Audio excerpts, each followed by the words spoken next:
A deadly river crossing to seek asylum in the U.S. For thousands of Cubans, it's the last step of a long journey. Under the cover of darkness, groups face the currents of the Rio Grande, avoiding Mexican officers unable to stop them. Others wait for daylight. This family bringing a child terrified by the water. The arrival of Cubans increasing by the thousands at the southern border after Nicaragua lifted all visa requirements last November. The change?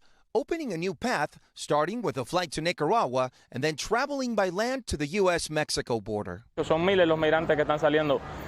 Actualmente el mayor sueño de la juventud cubana es poder salir de Cuba. In Mexico, immigration officials recording a massive increase in Cubans entering the country from 6,000 in October to 9,000 in November and 11,000 in December of 2021. 2 months later, the U.S. Border Patrol recording 16,000 Cuban apprehensions in February. That's the highest ever recorded for a single month. Most realize their life is at risk. In the past 2 weeks, Mexican officials say 15 migrants have died crossing the river in this area alone, south of Eagle Pass, Texas. Last week, a group of migrants, including Cubans, suffering an accident on the road, leaving 3 dead and 14 injured in Mexico, among them Aile Diaz, who's fighting for her life at this Mexican hospital. Her family in the U.S. now pleading for a humanitarian visa that would allow her to be transferred and treated in an American hospital.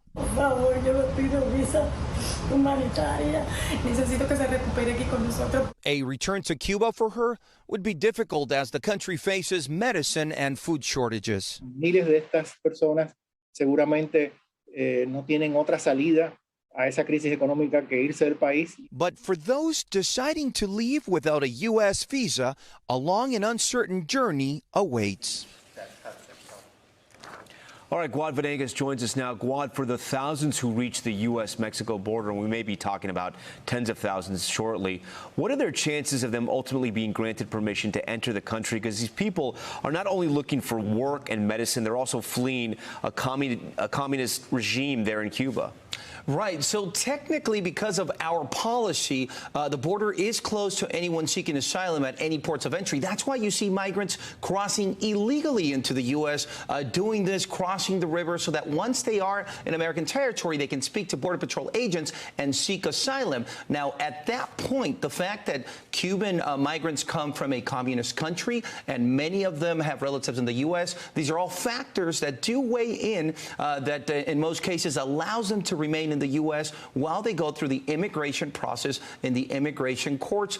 So for now, this is the reason why many of them are taking this journey and crossing the river so that they can ask for asylum in the U.S. Tom. Thanks for watching our YouTube channel. Follow today's top stories and breaking news by downloading the NBC News app.